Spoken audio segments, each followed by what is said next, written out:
காஞ்சி மகாபெரிவரோட அஷ்டோத்திரம் அர்ச்சனையில் அடுத்த நாமம் கலிதோஷ நிவர்த்தியேக காரணாய நமோ நமஹ அப்படிங்கிறது. இதோட பொருள், கலியோட தோஷங்கள், இந்த கலிகாலத்துக்கே உண்டான தோஷங்களை போக்குறதுக்கு காரணமாக இருக்கிற உமக்கு நமஸ்காரம். இந்த கலியோட குறைகளை போக்குறதுக்கு காரணமாக இருக்கிறவர் அப்படின்னு சொல்றதையே அதில் எக்ஸ்ட்ராவா ஒரு வார்த்தை சேர்க்கப்பட்டிருக்கு. என்ன அப்படின்னு, நிவர்த்தியேக காரணாய நமோ நமஹ. இந்த கலியோட தோஷங்களை போக்குறதுக்கு காரணமாக இருக்கிற ஒரே ஒருவரை அப்படின்னு, இவர் ஒருத்தர் தான் கலிதோஷம் போறதுக்கு காரணமாக இருக்கார் அப்படிங்கிற அர்த்தத்துல சொல்லப்பட்டிருக்கு. இவர் கலியோட தோஷம் போறதுக்கு, குறை போறதுக்கு காரணமா இருக்கு அப்படின்னா அதை போக்குறார் அப்படின்னு அர்த்தம். அதுக்கு முதல்ல கலியோட தோஷம் என்னன்னு தெரிஞ்சுக்கணும். அப்பதான் அதை போக்குறவர் என்ன அப்படின்னு தெரிஞ்சுக்கணும். 4 யுகங்கள்ல கிருதயுகம், திரேதாயுகம், துவாபரயுகம், கலியுகம் அப்படிங்கிற 4 யுகத்துல தர்மம் அப்படிங்கிற அறம் எப்படி இருக்கும் அப்படின்னு நமது புராணங்கள்லாம் சொல்றது. கிருதயுகம்ங்கிற முதல் யுகத்துல 100% தர்மம், எல்லாருமே தர்மவான்கள். அடுத்த யுகத்துல முக்கால்வாசி தர்மவான்கள், கால்வாசி அதர்மவான்கள். அடுத்த யுகம் துவாபர யுகத்தில் 50-50, 50% நல்லவர்கள், 50% கெட்டவர்கள். கலியுகத்தில் 3/4% கெட்டவர்கள், 1/4% நல்லவர்கள். இதான் ரேஷியோ. அதனாலே இதுக்கு பேர் கலி கால் அப்படின்னு பேர். இது இந்த தர்மம் அறம் நிற்கிறதுல மட்டும் இல்லை, நல்லவர்கள் கெட்டவர்கள் ரேஷியோவில் மட்டும் இல்லை, எல்லா விதத்திலையும் இந்த கிருதயுகத்துக்கும் கலியுகத்துக்கும் பார்த்தா எல்லாமே 1/4 பங்கு தான். ஆயுஸ்லேருந்து பலத்திலேருந்து எல்லா விதத்திலையும் 1/4 பங்கு தான் இருக்கும். காலத்தை எடுத்துட்டாலே கலிகாலம் அப்படிங்கிறதுக்கு டோட்டல் வருஷம் எத்தனைன்னு சொல்லப்பட்டுங்க, 4,04,500,000 வருஷம் அப்படின்னு வச்சுக்கலாம். 4,04,00,000 வருஷம் கலிக்கு காலம், ஏஜ். இப்போ எவ்வளவு ஆயிருக்கு? 5,000 சொச்சம். இன்னும் 6,000 கூட ஆகலை. ஆனால் அதுக்கே நம்ம கலி முத்தி போயிடுத்துங்கிறோம். முத்தல்ல, இப்போதான் பிறந்திருக்கு குழந்தை, கை குழந்தை. இன்னும் 4,20,000 வருஷத்துக்கு மேலே பாக்கி இருக்கு. சும்மா எல்லாத்துலேயும் சொல்லிட்டு இருக்க நாளைக்கே பிரளயம் வந்துட போகிறது, நாளைக்கே போயிடும், ஆக ஒன்றும் போகாது. இன்னும் 4,20,000 வருஷம் கழிச்சு தான் போகிறது.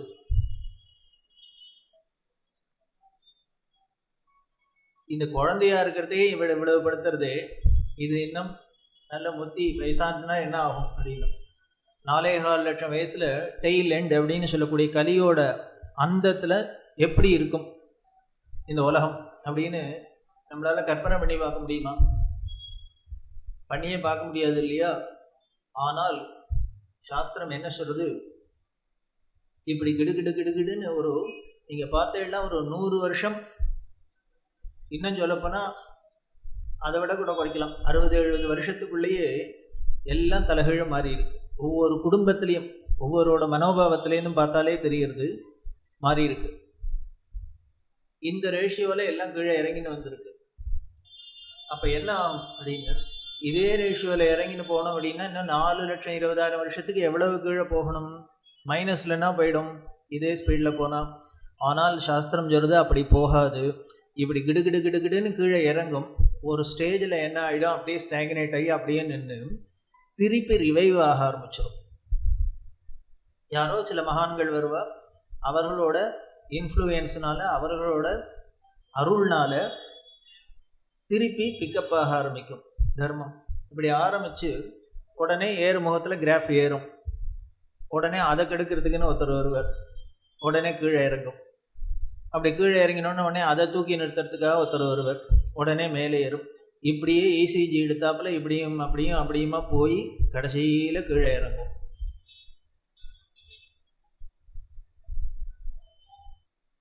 அப்போ அந்த யுக தர்மப்படி தர்மம் சீர்குலைக்கிறதுக்குன்னு சில பேர் வரா. அப்படி குலைச்சு அதனால அந்த தர்மம் குறையறதே, அதை தூக்கி நிறுத்துறதுக்குன்னு சில அவதாரங்கள் நடக்கிறது. அப்படி அந்த கலியோட கொடுமையிலேருந்து, அந்த தோஷத்திலேருந்து மீட்டு திருப்பி தர்ம வழியில போக்குறதுக்கு வந்த ஒரு அவதாரம் தான் காஞ்சி பெரியவர். 125 வருஷத்துக்கு முன்னால இவர் மட்டும் பிறக்காத இருந்திருந்தார்னா என்ன ஆயிருக்கும் அப்படின்னு, ஒன்றும் ஆயிருக்காது. இப்படி எல்லாம் வெள்ளீஸ்வரம் கோவில், கபாலீஸ்வரர் கோவில், எந்த கோவிலும் இருந்திருக்காது. இப்படி எல்லாம் மயிலை பக்தஜன சபான்னு ஒரு சபா இருந்திருக்காது. ஆண்டு விழா நடக்காது. நாங்களும் பேச மாட்டோம், நீங்களும் வரமாட்டேன், ஒன்றும் இருக்காது. இதெல்லாம் என்னவா இருந்திருக்குமோ தெரியாது.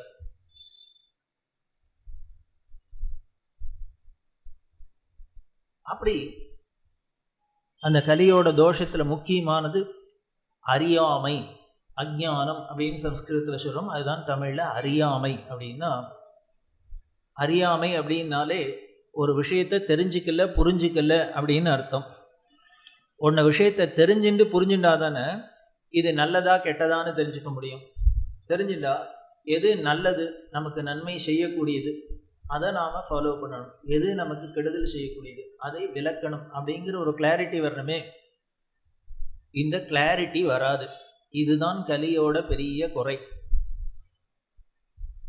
இந்த கலியில் பார்த்தல் அப்படின்னா எது எது நல்லதோ அதெல்லாம் அதோட வேல்யூ தெரியாது. அதை பற்றி கேர் பண்ணவே மாட்டோம். சரி, இது ஒன்றும் பெரிய தப்பு இல்லை, ஒரு நல்லது எதுன்னு தெரிஞ்சுன்னா அதுக்கிட்ட போகாத இருந்ததுனால ஒன்றும் பரவாயில்லன்னு வச்சுருந்தா கூட, அதை விட விபரீதமாக என்ன இருக்குன்னா, எது வேண்டாமோ கெட்டதோ அதுட்டு ரொம்ப அட்ராக்ஷன் இருக்கும். இதுதான் பெரிய ஆபத்து. நீங்கள் நல்லது தெரிஞ்சுன்னு நல்லது பண்ணலைன்னாலும் பரவாயில்ல, கெட்டது பண்ணாத இருந்தால் தான் பெரிய விஷயம். ஆனால் கெட்டதை ரொம்ப முனைஞ்சு பண்ணுவார். பகவான் கீதையில் அர்ஜுனன் கேட்குறான், கிருஷ்ணா எல்லாருக்கும் சௌக்கியமாக இருக்கணுங்கிறது தான் ஆசையாக இருக்குது, யாருக்கானு கஷ்டப்படணும்னு ஆசையா இல்லை, எல்லாரும் ஹாப்பியாக இருக்கணும், சௌக்கியமாக இருக்கணும்னு தான் ஆசைப்படுறா. ஆனால் நடைமுறையில் பார்த்தா அப்படி யாரும் இருக்கிறதா தெரியலையே. பல பேருக்கு சந்தோஷமாக இருக்கிறத விட குறை தான் ஜாஸ்தியாக இருக்குது, சிரமங்கள் தான் ஜாஸ்தியாக இருக்குது, கஷ்டம்தான் ஜாஸ்தியாக இருக்குது. இதுக்கு காரணம் என்ன அப்படின்னா, அதுக்கு அர்ஜுனனும் சொல்கிறோம், எல்லாருக்கும் தெரிஞ்சிருக்கு நாம் சௌக்கியமாக இருக்கணும் அப்படின்னா, நன்னா இருக்கணும் அப்படின்னா அதுக்கு என்ன வேணும், அதுக்கு ஒரு டெபாசிட் வேண்டியிருக்கு. அந்த டெபாசிட்டுக்கு பேர் தான் புண்ணியம்னு பேர். அந்த புண்ணிய பலம் இருந்ததுனால், டெபாசிட் இருந்ததுன்னா நம்ம சௌக்கியமாக இருக்க போகிறோம். நாமளே கேஷுவலாக சொல்கிறோமே, பேச்சு வழக்கில் சொல்கிறோம், யாரானும் ஒருத்தர் ஏதானு கிடச்சி சௌக்கியமாக இருந்தேன்னா அவர் கொடுத்து வச்சவர் சார், புண்ணியசாலி சார் அப்படிங்கிறோம். இதே கஷ்டப்பட்டுனா என்ன பண்ணுறது, பண்ண பாவம் அனுபவிக்கிறான் அப்படின்னு சொல்கிறோம். இதுலேருந்தே தெரிகிறது நாம் சௌக்கியமாக இருக்கிறதுக்கு தேவை புண்ணியம், கஷ்டப்படுறதுக்கு தேவை பாவம் அப்படின்னு தெரியுறது. இப்போ தான் தெரிஞ்சுடுத்தோ இல்லையோ. அப்போ என்ன பண்ணணும், எல்லாருக்கும் ஆசையோ சௌக்கியமாக இருக்கணுங்கிறதான். அப்போ சௌக்கியமாக இருக்கணுங்கிறதுக்கு தேவையான என்ன வேணுமோ புண்ணியம், அந்த டெபாசிட்டு தானே பண்ணணும், அதைத்தானே பேங்க்கில் போடணும். அது இல்லாத இவன் என்ன பண்ணுறான்னு விழுந்து விழுந்து பாபத்தை சேர்க்கிறான், மூட்டையை கட்டுறான். ஆனால் இவன் மூட்டை கட்டுறது முழுக்கலும் பாபம். ஆனால் எதிர்பார்க்குற பலன் மட்டும் என்ன பண்ணலாம்னு, சௌக்கியமாக இருக்கணும்னு. இது எப்படி முடியும்? நான் பேங்க்கில் டெபாசிட்டே பண்ண மாட்டேன், நான் எங்கே போனாலும் ஏடிஎம்மில் பணம் வரணும் அப்படின்னா வருமா? வராது. இதைத்தான் அர்ஜுனன் கிருஷ்ணர்கிட்ட கேட்குறான். இதுதான் எனக்கு புரியாத புதிராக இருக்குது. ஜனங்களுக்கு சிம்பிளாக தெரிஞ்சிருக்கேன், நாம் சௌக்கியமாக இருக்கணும்னா புண்ணியம் தான் வேணும்னு. அப்போ அதை பண்ண வேண்டியதானே? இது தெரிஞ்சதோடு இல்லை, நம்ம கஷ்டப்படுறதுக்கு பாவம் தான் காரணம்னு தெரிஞ்சிருக்கு. அப்போ பாவத்தை விளக்க வேண்டியதானே? விளக்காத அதையும் விழுந்து விழுந்து பண்ணுறா அப்படின்னு எனக்கு புரியல, இதுதான் எனக்கு புரிய மாட்டேங்கிறதுன்னு கிருஷ்ணன்ட்ட கேட்குறான் அர்ஜுனன். அதுக்கு பகவானோட பதில் புரியுறதா, இதுக்கு தான்ப்பா அஜ்ஞானம்னு பேர் அப்படின்னு. ஒரு விஷயம் தெரிஞ்சிருக்கு, ஆனால் தெரிஞ்சால் கூட ப்ராக்டிஸ் பண்ண முடியல. அதுவும் நமக்கு நல்லதுன்னு தெரிஞ்சிருக்கு, அதை ப்ராக்டிஸ் பண்ண முடியல. நமக்கு இது கெடுதல்னு தெரிஞ்சிருக்கு, அதை ப்ராக்டிஸ் பண்ணாத இருக்க முடியல. இதுக்கு பேர் தான் அறியாமைன்னு பேர். அந்த அறியாமைக்கு காரணம்தான் மாயை அப்படின்னு பேர். மாயை மாயைங்கிற அந்த மாயைனா இருட்டு. இருட்டாக இருந்ததுன்னா, வீட்டில் ஒரே இருட்டாக இருந்ததுன்னா நம்மளால் ஏதான வேலை செய்ய முடியுமா? டைனிங் டேபிள் எங்கே இருக்குதுன்னு தெரியுமா? கிச்சன் எங்கே இருக்குதுன்னு தெரியுமா? பெட் எங்கே இருக்குதுன்னு தெரியுமா? இப்படி எந்தெந்த சாமான் எங்கே இருக்குன்னே தெரியலன்னா அதை எப்படி யூஸ் பண்ணணும்னு மட்டும் எப்படி தெரியும்? தெரியாது. அப்போது இருக்கிற சாமான்லாம் நமக்கு கிளியராக தெரியணும். அதாவது என்னென்ன அதோட பயன்பாடு, இது எதை எப்படி யூஸ் பண்ணணும். டைனிங் டேபிள்னால் உட்காந்து சாப்பிடணும், சேர்னா உட்காந்துக்கணும், பெட்டுனா படுத்துக்கணும் அப்படின்னு அந்த சாமான் என்ன இருக்குது எங்கே இருக்குதுன்னு தெரிஞ்சால் தானே அதை எப்படி யூஸ் பண்ணணுங்கிறது தெரியும். அப்போ தானே நம்ம யூஸ் பண்ணி கம்ஃபர்டபுளாக இருக்க முடியும். அப்போது நாம் கம்ஃபர்டபுளாக இருக்கிறதுக்கு முதல்ல வேண்டியது வெளிச்சம், லைட். அந்த வெளிச்சம் இல்லை அப்படின்னால் இருள், அவ்வளவுதான். ஒன்று இருட்டாக இருக்க முடியும், இல்லை வெளிச்சமாக இருக்க முடியும். அப்போ இந்த இருளில் இருந்து மூழ்கிறதே என்ன ஆயிடுதுன்னு, நமக்கு எந்த சாமான் இருக்குன்னே தெரியல, அதனால் அதை எப்படி யூஸ் பண்ணணும்னு தெரியல, அதனால தவிக்கிறோம், செவத்தில் போய் முட்டிக்கிறோம், எத்தையோ பண்ணுறோம். ஆபத்து. அப்போ இந்த ஆபத்துலேருந்து விலகணும்னா இப்போ என்ன பண்ணணும்னு, ஒன்றும் பண்ண வேண்டாம், அந்த இருட்டை போக்கினா போகும். அந்த இருட்டை போக்குறதுக்கு என்ன பண்ணணும் அப்படின்னா, ஒன்றும் பண்ண வேண்டாம், ஒரு சுவிட்சை ஆன் பண்ணால் போகும், ஒரு லைட்டை ஏற்றினா போகும். ஒரு விளக்கு வந்துடுத்துனா, தீபம் வந்துடுத்துனால், அந்த வெளிச்சம் தெரிய ஆரம்பிச்சு கொடுத்துனால் எல்லாம் நமக்கு இருள் போயிடுறது. எது எது எங்கே இருக்குதுன்னு கிளியராக தெரியுது. கிளியராக தெரியறதுனாலே எதை எப்படி யூஸ் பண்ணினா நமக்கு சௌக்கியங்கிறதும் தெரியுது. அப்படி யூஸ் பண்ணுறோம், சௌக்கியத்தை அடையிறோம். இதான் சிம்பிள் விஷயம். அப்படி நமக்கு அந்த வெளிச்சத்தை கொடுக்காத மறைக்கிற அந்த இருட்டுக்கு பேர் தான் மாயைன்னு பேர். அந்த மாயை என்ன பண்ணுறது, நம்மளை எங்கே இருக்கும், எப்படி இருக்கும், நமக்கு எது வேணும், எது வேண்டாம், எது நல்லது, எது கெடுதல் அப்படிங்கிறது தெரிய விடாத பண்ணி நம்மளை இருட்டில் திண்டாட விடுறது. அப்போது இந்த மாயைங்கிற இருள் போகணும் அப்படின்னால், ஒரு வீட்டில் இருட்டாக இருந்ததுன்னா அதை போக்குறதுக்கு ஒரு லைட்டை போட்டால் போகும். இந்த உலகத்தில் உள்ள அஜ்ஞானம்ங்கிற இருளை போக்கணும்னா அப்போ என்ன பண்ணணும்னு, ஞானம்ங்கிற வெளிச்சம் வரணும். அந்த ஞானம்ங்கிற வெளிச்சத்தை தரவருக்கு பேர் தான், அந்த தீபத்தை அந்த லைட்டை போடுறவருக்கு பேர் தான் குருன்னு பேர்.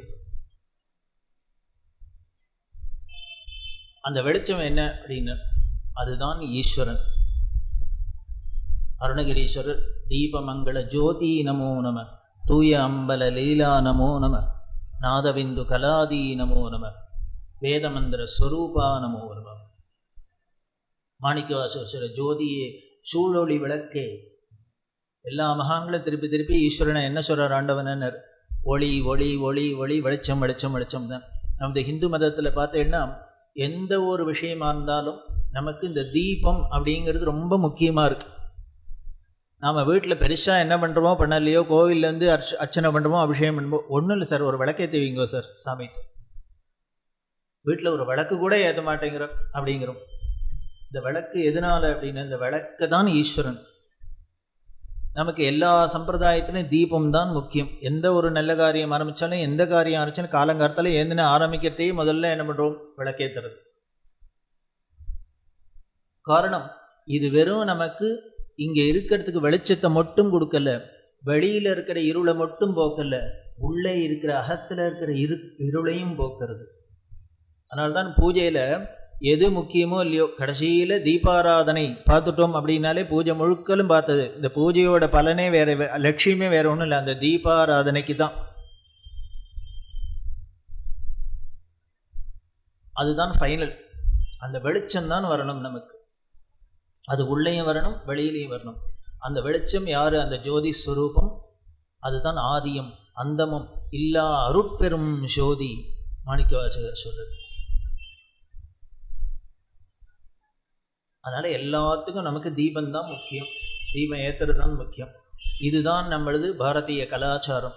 இதுக்கு நேர் ஆப்போசிட் கலாச்சாரம் தான் வெஸ்டர்ன் கலாச்சாரம். நமக்கு பிறந்த நாள் அப்படின்னா கோவிலில் குழந்தை தீர்காயுசாக இருக்கணும்னு விளக்கேற்றிய தியானம் பண்ணினோம் அப்படின்னா அவளுக்கு என்னென்ன எடுத்தோடனே ஊதி அணைக்கிறது.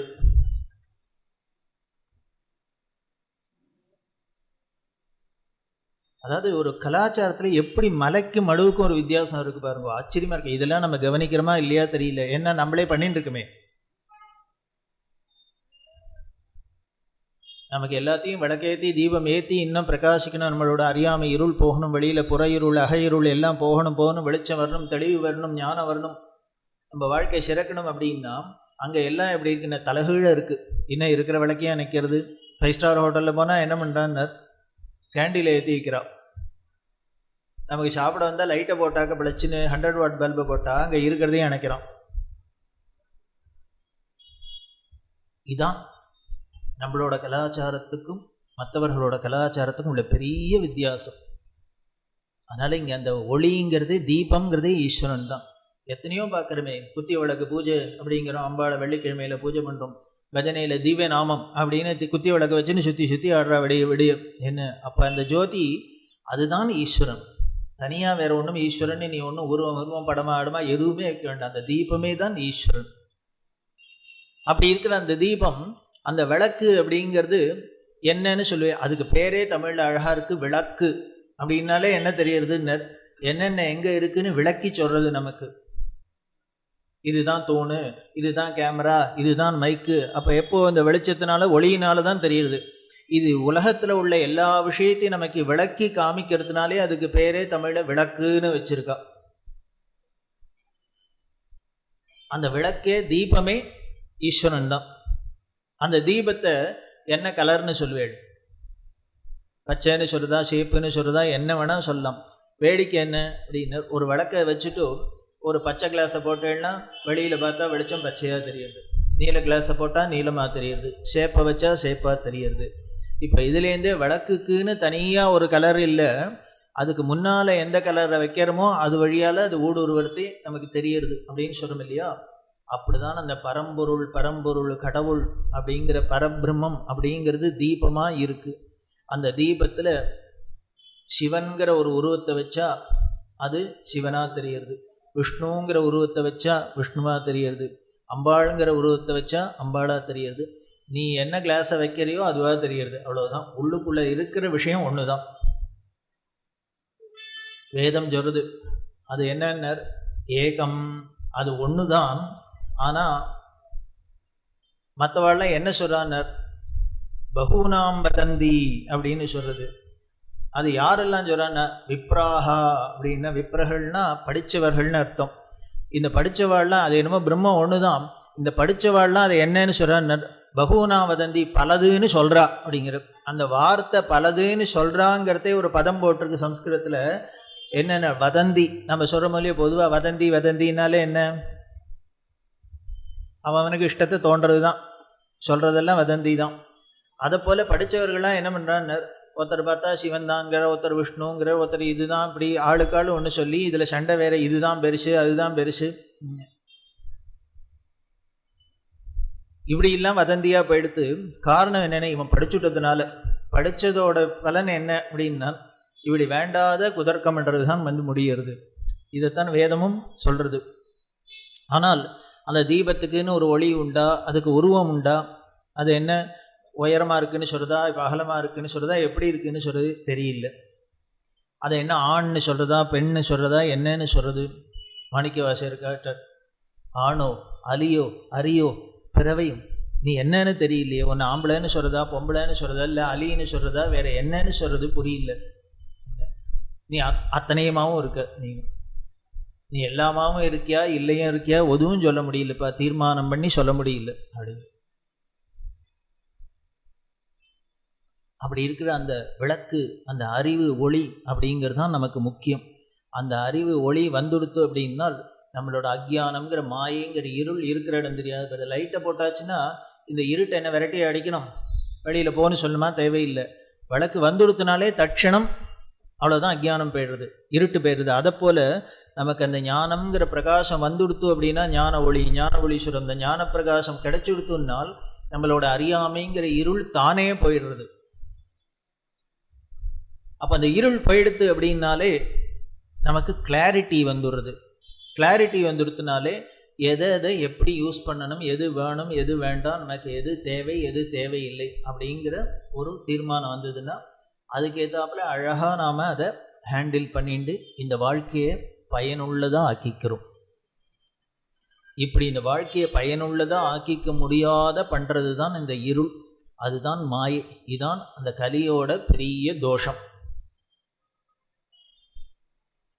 அஞ்ஞான இருளில் மாட்டின்னு இருக்கிற நமக்கு அந்த ஞான ஒளியை கொடுக்கறதுக்கு தான் அந்த இறைவனே குருவா அவதாரம் பண்ற. குருவாய் வருவாய் அருள்வாய் குஹனை அருணகிரி கேட்குறார், நீ முருகனா எனக்கு அருள் செய்யன்னு சொல்ல. உருவாய் அருவாய் உளதாய் இலதாய் மறுவாய் மலராய் மணியாய் ஒளியாய் கருவாய் உயிராய் கதியாய் விதியாய் குருவாய் வருவாய் அருள்வாய் குஹனை. ஏன் முருகனா வான்னு சொல்லக்கூடாதா? குருவா வாப்பா. ஏன்னு எங்களுக்கு இந்த அறியாமை இருள் போகிறதுக்கு ஞானம்தான்ப்பா வேணும். அந்த ஞானத்தை யாரு கொடுக்க முடியும்? குரு ஒருத்தர் தான் கொடுக்க முடியும். வான்னு சொல்லு. அப்படி இந்த கலியோட தோஷம் போகிறதுக்கு காரணமாக இருந்தவர் பெரியவர். ஒரு 200 வருஷமாகவே நமது புண்ணிய பூமியான எங்கள் வேதமும் சாஸ்திரமும் புராணமும் இதிகாசங்களும் கலாச்சாரமும் கொடிகட்டி பறந்திருந்ததோ அப்படி பறந்திருந்ததை கொடிகட்டி பறந்திருந்ததை பார்த்து ஆச்சரியப்பட்டு தான் மற்ற நாட்டில் இருக்கிறவாள்லாம் இந்த இந்தியா ஒரு தரம் பாரத தேசத்தை பார்க்க மாட்டோமா, கண்ணாலேயானும் பார்க்க மாட்டோமாங்கிறது வழி தேடுறாப்புல இருந்தது. அப்படி ஒரு பெருமையை நிறைஞ்ச நாடாக இருந்தது. இப்போ என்ன எடுத்துனர், தினம் எல்லா எம்பசி வாசலையும் எல்லா பசங்களும் ஓடுறாப்புல இருக்கு. விட்டு ஓடினா போகிறோம் அப்படின்னு. எல்லாரும் இங்கே வந்து ஒரு தரமான பார்க்க மாட்டோமான்னு ஆசைப்பட்ட நாட்டோட எந்த அளவுக்கு சீரழிச்சிருக்கோம் அப்படின்னர். இங்கே இருக்கிறதுக்கு, இங்கே பிறந்தவாளே இங்கே இருக்கிறதுக்கு பிடிக்காது, ஓடினா தேவையில்லை அப்படிங்கிற அளவுக்கு இருக்குன்னா இது எதை காமிக்கிறதுன்னர், என்ன ஒரு கேவலமாக நாம் ஒரு கலாச்சாரத்தையும் ஒரு நல்ல விஷயங்களை அழிச்சிருக்கோம்னு தெரியறது.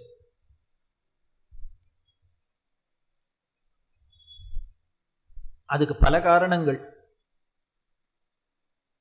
அந்த பல காரணங்கள்லேருந்தெல்லாம் மீட்டு இன்று அளவுக்கும் நம்மளோட பழமையான கலாச்சாரமும் அதோட வேல்யூம் ஓரளவுக்கானும் தெரியறாப்புல இருக்குது. அட்லீஸ்ட் எல்லாருக்கும் புரியலைன்னாலும் ஏதானும் கொஞ்சம் பேருக்கானும் புரியறாப்புல இருக்குது. அப்படின்னா அதுக்கு ஒரே காரணம் இவர் தான். இவர் தன் ஆயுள் முழுக்கலும் என்ன பண்ணினார், திருப்பி திருப்பி இதே தான் சொல்லியிருந்தார். யார் வந்தாலும் சரி அந்த நம்மளோட கலாச்சாரத்திலேருந்து மாறாத இருக்கிறது தான் கண்டிஷன். இன்னும் சொல்லப்போனால் அவருக்கு போய் பாத பூஜை பண்ணணும், பிக்ஷை வந்தனம்லாம் பண்ணணும் அப்படின்னாலே கண்டிஷனே அப்படின்னாலும் அவர்கள் குலாச்சாரப்படி ட்ரெடிஷனலாக இருந்தால் தான் தனக்கு பண்ணலாம், அவர்கள்ட்டேருந்துலாம் வாங்கிப்பேன் அப்படின்லாம் ஒரு கண்டிஷன் போட்டார். காரணம் என்ன அப்படின்னார், சரி இவர்கிட்ட இருக்கிற பிரியத்தில் இவருக்கு ஒரு கைங்கரியம் பண்ணணுங்கிற ஆசையிலையான நம்ம ஏதானும் நம்ம விஷயத்தை நம்மளோட கலாச்சாரத்தை பின்பற்ற மாட்டோமா அப்படிங்கிற ஒரு நப்பாசு தான். அத்தனை தர்மத்தையும் சொல்லி கொடுக்கறது அந்த வேதம். அந்த வேதத்துக்கு வேல்யூ இல்லாத வச்சுருந்தோம், வேதத்தை மதிக்கல. ஆனால் அப்படி அஞ்ஞானத்தில் மூழ்கி இருந்த வேதம் பெரியவரை தான் சொல்ற. தெய்வத்தின் குரலில் பார்த்தா வேதம் யாரும் படித்தவனை கைவிடல, ஆனால் இவன் தான் வேதத்தை கைவிட்டான் அப்படின்னு. இவன் தான் கைவிட்டுட்டு கான்வென்ட்டுக்கு போனானே வழிய வேதம் யாரையும் படித்தவாளை யாரையானு பட்னி போட்டிருக்கா எதானோ விட்டுருக்கா இல்லை. இவன் தான் அதை கைவிட்டான். இவன் தான் கிராமங்கள்லாம் கைவிட்டுட்டு நகரத்துக்கு வந்தானே வழிய எந்த கிராமமானு இவனை போன்னு சொல்லித்தா இல்லை. இப்படி எதெல்லாம் இவனுக்கு நன்மை பயச்சிருந்ததோ பாரம்பரியமாக இவனுக்கு காப்பாற்றிருந்ததோ அதை இவன் தான் நிர்தாட்சியமாக உதறிட்டு வெளியில் வந்தானே வழிய அது எதுவும் இவனை துரத்தல்ல, கைவிடலை.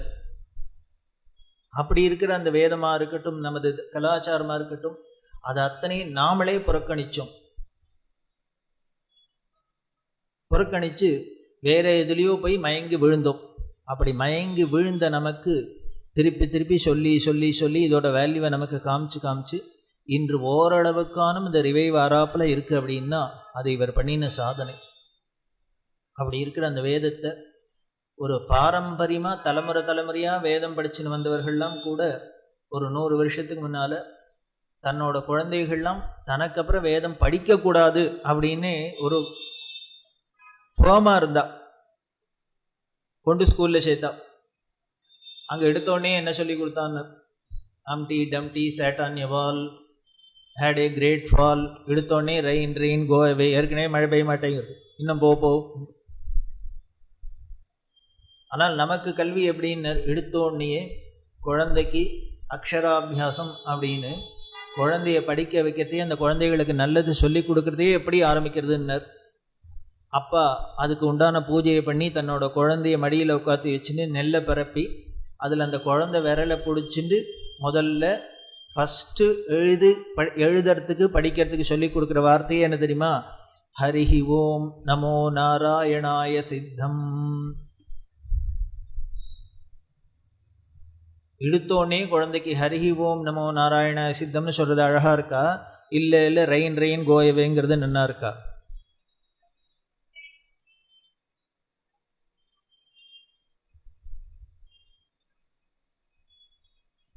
இதோட வேல்யூ தெரியாத இருந்தது.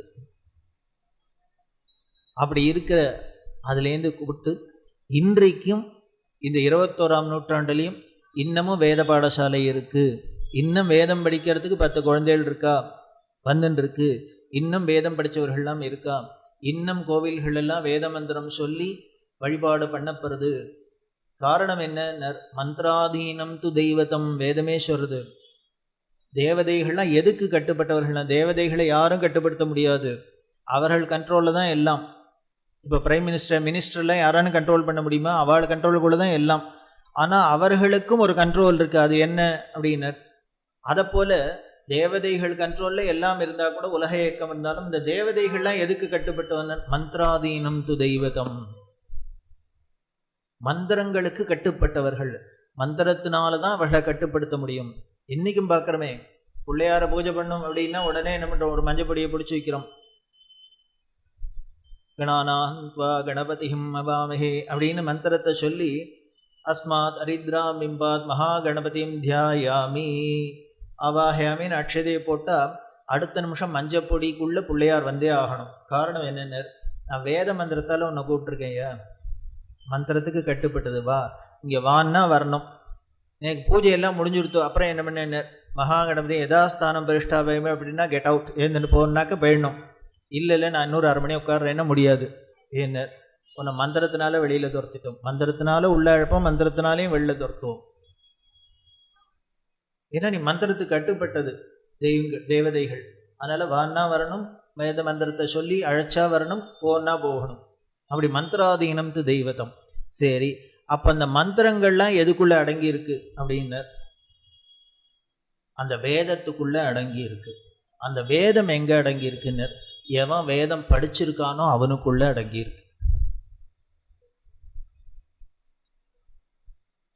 அப்படின்னா ஒரு தேவர்கள்லேருந்து எல்லாத்தையும் தன்னோட கண்ட்ரோலுக்குள்ளே கொண்டு வரக்கூடிய அந்த வேதத்தையும் ஒருத்தர் வச்சுருக்கார் அப்படின்னா அது எவ்வளவு ஒரு பெரிய விஷயம். அதனால தான் நமது நாட்டில் பிராமணர்களுக்கு மதிப்பு கொடுக்கப்பட்டதுக்கு காரணம் வேறு ஒன்றும் இல்லை. அவர்களோட ஜாதிக்காகவோ பிறவிக்காகவோ எதுக்காகவும் இல்லை, அவர்கள்ட்ட இருக்கிற விஷயத்துக்காக, அவ்வளவுதான். ஒரு வேல்யூபிள் திங்ஸ், வைரமும் வைடூரியமும் கேஷும் வெள்ளியும் ஒரு காட்ரேஜ் பீரோவில் வச்சுருந்தோன்னா அந்த காட்ரேஜ் பீரோவை நம்ம ஜாகிரதையாக பார்த்துக்கிறோம். அது இருக்கிற இடத்த இன்ஷூர் பண்ணி அது எல்லாமே அந்த ரூமை பூட்டி எல்லாம் வைக்கிறோம்னா அது காட்ரேஜ் பொட்டின்னு என்ன தகர பொட்டி தானே, அதுக்கு என்ன அவ்வளோ வேல்யூ? அது பொட்டி வேணால் காட்ரேஜ் வேணால் தகர பொட்டியாக இருக்கலாம், அது உள்ளுக்குள்ளே இத்தனையும் வேல்யூபிள் திங்ஸ் இருக்கியா, அதுக்காக இதுக்கு மதிப்பு வந்துடுது. அதை போல் வேதம்ங்கிற வேல்யூபிள் திங்ஸ் இவன்கிட்ட இருக்கிற வரைக்கும் இவனுக்கு மதிப்பு, இது இல்லைன்னா இவனுக்கு கல்லடி தான். அதுதான் பெரியவர் சொல்கிறார், நீ மற்றவர்கள் கல்லடிக்கிறான்னு நீ வருத்தப்பட்டு பிரயோஜனம் இல்லை. ஒன்னால் பிரயோஜனம் இருந்தது, ஒன்னால் யூஸ்ஃபுல்லாக இருந்தது, உங்கள்கிட்ட வேல்யூபிள் திங்ஸ் இருந்ததுன்னா டெஃபினட்டாக யாரும் அலட்சியம் எடுக்க மாட்டார். நீ அந்த வேதத்தை விட்டு, உன்னோட குலத்தை விட்டு, தர்மத்தை விட்டு நீ வெளியில் போனதுனால என்னென்ன, அதுக்குண்டான பனிஷ்மெண்ட் வாங்கி தான் ஆகணும். டெஃபினட்டாக உண்டு. இதை வச்சு தான் உனக்கு மதிப்பை வழியோ, உங்கள்கிட்ட இருக்கிற விஷயத்தை வச்சு தான் மதிப்பை வழியோ, வேறு எதுக்கும் ஸ்பெஷலாக உனக்கு கிடையாது. அப்படி இருக்கிற அந்த வேதம், கைவிடப்பட்ட வேதத்தை இன்றளவும் இருக்குது இன்னமும் கோவிலெல்லாம் தேவதைகள்லாம் சாநித்தியத்தோடு இருக்குது. இதனால் அந்த மந்திரங்கள்னால தான். நான் பிரார்த்தனை பண்ணிட்டோன்னா நடக்கிறது அப்படின்னா ஏதோ நடக்கிறதுனால தானே திருப்பி வரோம். இல்லைன்னா நான் ஞாயிற்றுக்கிழமை வரேன், சரபருக்கு ஒன்றுமே இல்லை, அது கல் தானே, யாரானு இங்கே எட்டி பார்ப்போமா? மாட்டோம். அது கல் தானே, அது எப்படி நான் சொல்கிறது அதுக்கு காதில் விழும்? அது எப்படி கொடுக்க முடியும் அப்படின்னு. அது வெறும் கல் தான். ஆனால் அந்த கல்லை நாங்கள் என்ன பண்ணியிருக்குன்னு மந்திரத்தினால கட்டி போட்டு அதை பேசுகிறாப்பில் பண்ணியிருக்கு. அது ரியாக்ட் பண்ணுறாப்புல பண்ணியிருக்கு. அது காரணம் அந்த வேதம். அந்த வேதம் படித்தவர்கள் இருக்கிறதுக்கு காரணம் இவர். ஸ்ரீமத் பாகவதத்தில் சொல்லுது, சோமுகாசுரன் அப்படின்னு ஒரு அசுரன், அவன் என்ன பண்ணான் அப்படின்னா வேதத்தெல்லாம் அப்படியே சுருட்டி ஹைஜாக் பண்ணிட்டு போயிட்டான் நான் பாதாளத்துக்கு. அப்படி போனால் தேவர்கள்லாம் அழுத. தேவர்களுக்கு ஆகுதி கிடைக்கிறதே அப்படின்னு இந்த வேத மந்திரங்கள்னால, யாகயஜ்யங்கள்னால தான். இந்திரா யஸ்வாஹா, அக்னயே ஸ்வாஹா, இந்திரா எதன்னமமா, இப்படி ஆகுதி கொடுத்தா தான் அவளுக்கு சாப்பாடு. தேவர்கள் அண்டச்சராச்சரத்தையும் கட்டி ஆள்ற பவர் உள்ளவா. ஆனால் அவளுக்கு ஒரே ஒரு குறைய என்ன வச்சுக்கன்னு, அவளுக்கு வேணுங்கிற சாப்பாடை மட்டும் அவளால் தயார் பண்ண முடியாது. தேவலோகத்தில் எல்லாருக்கும் கிச்சன் மட்டும் கிடையாது. அப்போ என்ன பண்ணும் அப்படின்னா, சாப்பாட்டுக்கு வேணும்னா கீழே ஜனங்களை எதிர்பார்க்கணும். இவர்கள் வழிபாடு பண்ணி ஆகுதி கொடுத்தா தான் அவளுக்கு போய் சேரும். ஆனால் இதை மாதிரி ஒரு சிச்சுவேஷன் இருக்கிறது மனுஷனுக்கெல்லாம் எவ்வளவு அகங்காரம் வந்துடும். இந்திரனை பார்த்து நம்ம மதிப்போம், நமஸ்காரமாக பண்ணுவோம் மாட்டோம். யோ சாப்பாட்டுக்கு என்கிட்ட தான் ஏன் நிற்கணும், வாசலில் நின்று நான் கொடுக்குறதே சாப்பிட்லாம் அப்படின்னு தானே இருப்போம். அதனால் அவர்களை பார்த்தா நமக்கு ஒரு அகங்காரம் வந்துடும், அலட்சியம் வந்துடும். அதனால என்ன பண்ணார் பகவான்னர், இவனுக்கு வேணுங்கிற சாப்பாடெல்லாம் அவா கையில் வச்சார். இவனுக்கு பூமி விளையணும்னா அங்கேருந்து மழை வரணும், மழை வரணும் ஓ இந்திரான்னு கத்தணும், வருணான்னு கத்தணும். அதனால் இவனுக்கு சாப்பாட்டுக்கு வேணுங்கிறத தேவர்கள் கையில் வச்சார், அவளுக்கு சாப்பாட்டுக்கு வேணுங்கிறத மனுஷன் கையில் வச்சார். இப்போ ரெண்டு பேரையும் ஒருத்தருக்கொத்தர் லிங்க் பண்ணி விட்டுட்டார். இதைத்தான் பகவான் கீதையில் சொல்றார், பரஸ்பரம் பாவயந்தா. இப்படி ரெண்டு பேரும் மியூச்சுவலாக ஒருத்தருக்கொத்தர் ஹெல்ப் பண்ணிட்டு க்ஷேமமாக இருங்கப்பான்னு கீதையில் உபதேசம் பண்ணுறது. ஆனால் மனிதர்களோட தயவு இல்லாத தேவர்களால் இருக்க முடியாது, தேவர்களோட கருணை இல்லாத அருள் இல்லாத மனுஷனால் இருக்க முடியாது. அதனால் ஒருத்தருக்கொத்தர் என்ன பண்ணணும், மியூச்சுவலாக ஒழுங்காக அண்டர்ஸ்டாண்டிங்கோடு இருக்கும். நீங்கள் பண்ண வேண்டியது அவர்களுக்கு ஒழுங்காக ஷேரை கொடுங்க, அவள் அவங்களுக்கு பண்ண வேண்டியது திருப்பி பதிலுக்கு கொடுக்கணும். இப்படி தான் வச்சார்.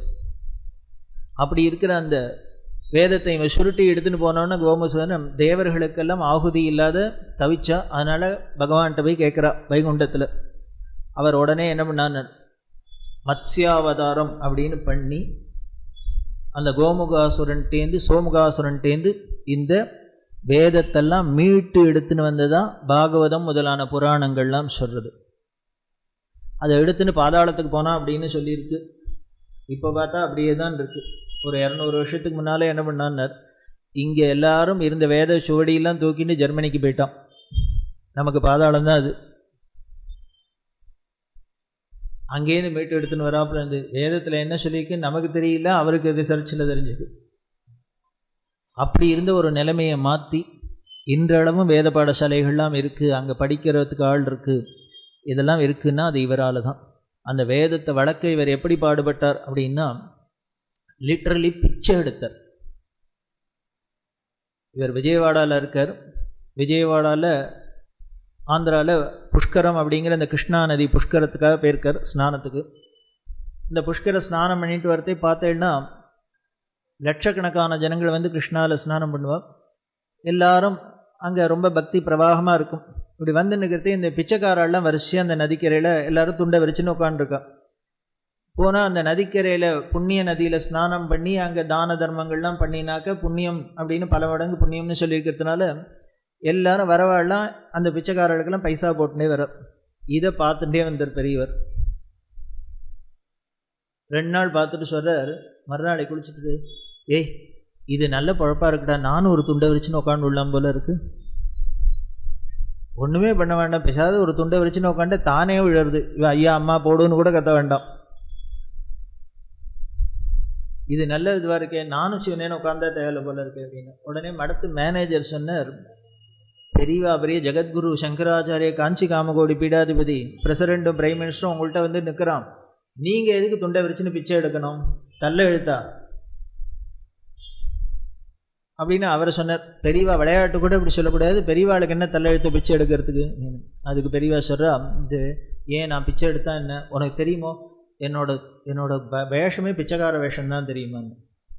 என்ன சன்னியாசின்னாலே பிக்ஷுன்னு பேர் சம்ஸ்கிருதத்தில். பிக்ஷுன்னா ஒன்றும் இல்லை, பிச்சை எடுக்கிறவனுக்கு பேர் பிக்ஷுன்னு பேர்.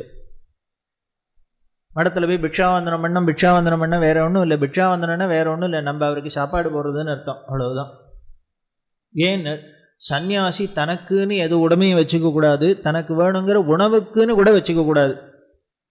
அப்போ என்ன பண்ணும் அப்படின்னர், இவன் பசியாக இருக்கானேன்னு மற்றவர்களை பார்த்து இவனுக்கு சாப்பாடு போட்டால் சாப்பாடு, அப்படி யாரும் கவனிக்கலை போடலேன்னா அவ்வளோதான்.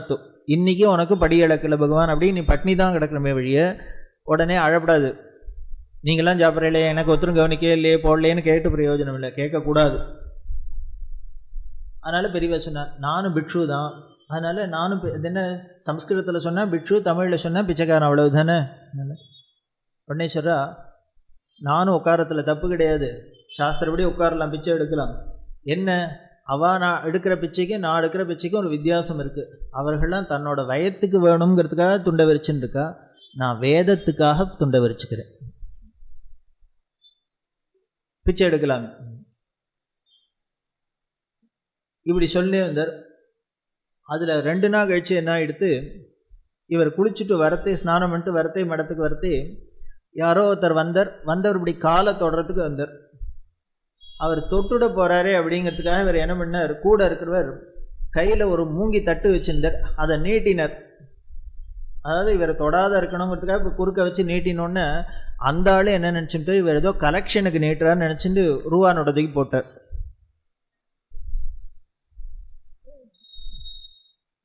இது பார்த்து இந்த மற்ற ஆள்லாம் பார்த்தா உடனே, ஓ இவருக்கு காணிக்க போடணும் போல இருக்குன்னு என்ன பண்ணிட்டா, இவர் மடத்துக்கு வரத்துக்குள்ளே அவவா 5 ரூபா 10 ரூபா 1 ரூபா 2 ரூபான்னு தட்டில் பணம் விழ ஆரம்பிச்சுடுத்தோ.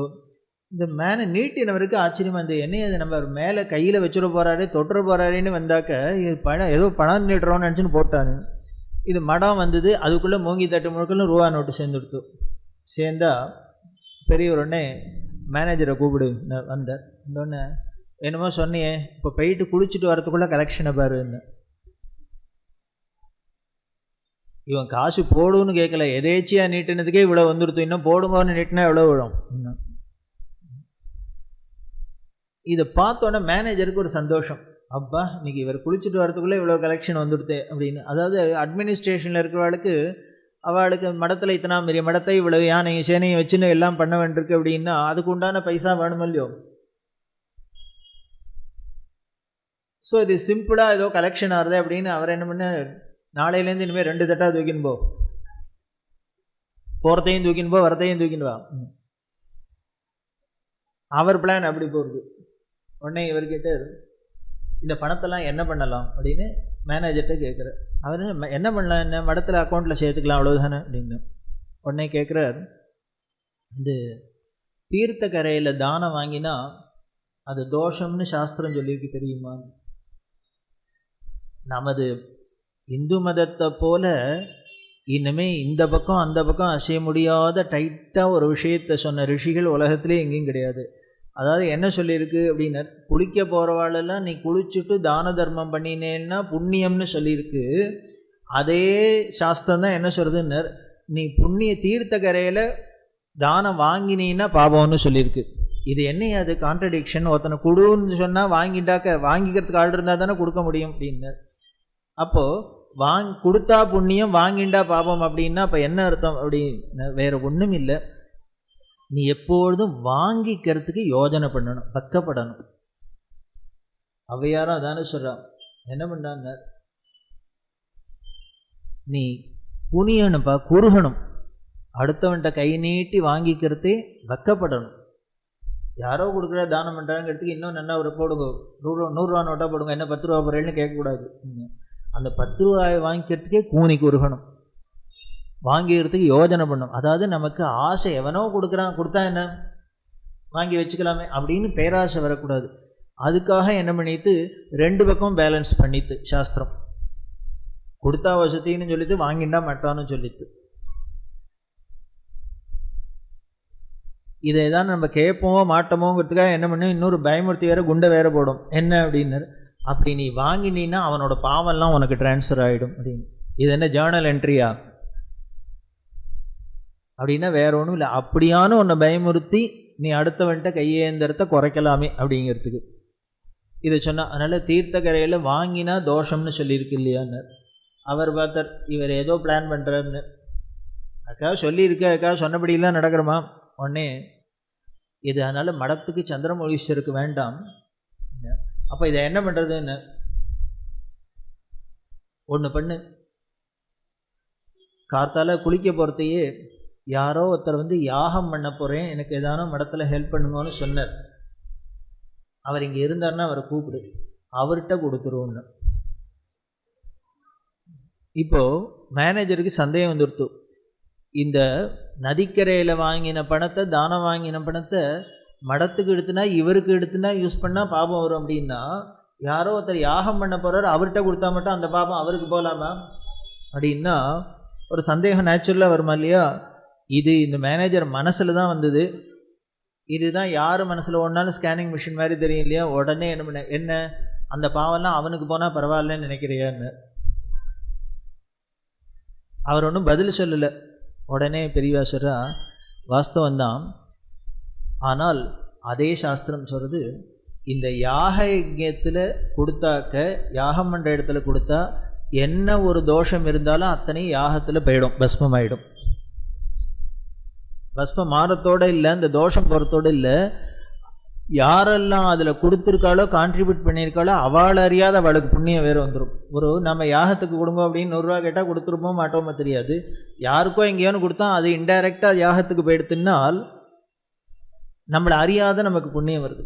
அதனால் இத்தனை பேருக்கும் யாகத்தில் பார்ட்டிசிபேட் பண்ணின பலனும் கிடைக்கும். அந்த யாகத்தில் நெருப்பில் இந்த குப்பையை தூக்கி வீட்டில் போட்டோன்னா வீடு அசிங்கமாக இருக்கும். அதே தூக்கி தண்ணியில் போட்டால், நெருப்பில் போட்டாக்க ஏதாவது நெருப்பு அசிங்கமாகாமல் ஆகாது.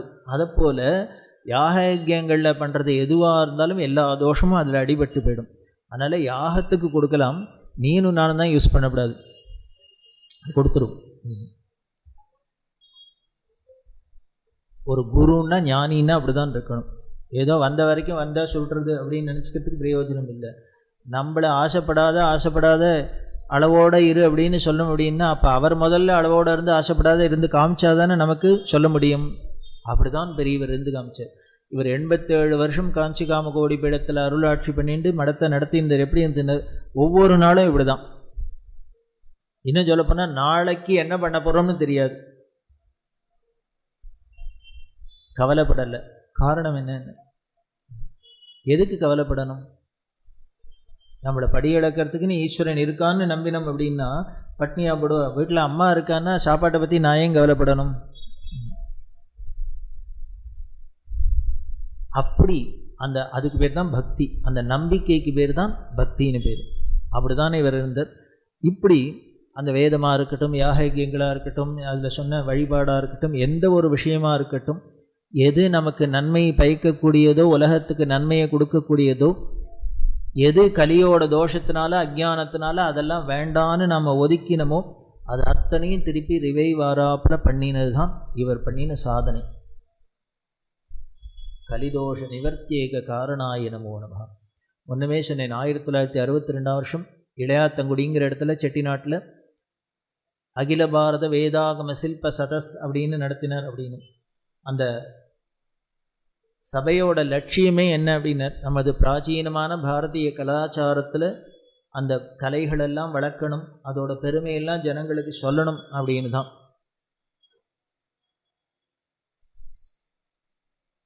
இன்றைக்கி அந்த கலைகள்லாம் அரசாங்கமே ஆதரித்து வளர்க்குறாப்புல இருக்குது அப்படின்னா அதுக்கு காரணம் அன்னைக்கு இவர் பண்ணின கண்ணை திறந்து விட்டது தான். இப்படி பலவிதமான செயல்கள் மூலியம், காரியங்கள் மூலம், ப்ராக்டிஸ் மூலியம், இவர் உபதேசங்கள் மூலியமாக நம்மளுக்குள்ள ஒரு தர்ம சிந்தனையை வளர்த்து நம்மளுக்குள்ளேயும் ஒரு நல்ல எண்ணத்தை வளர்த்தது தான் அவரோட பெருமை.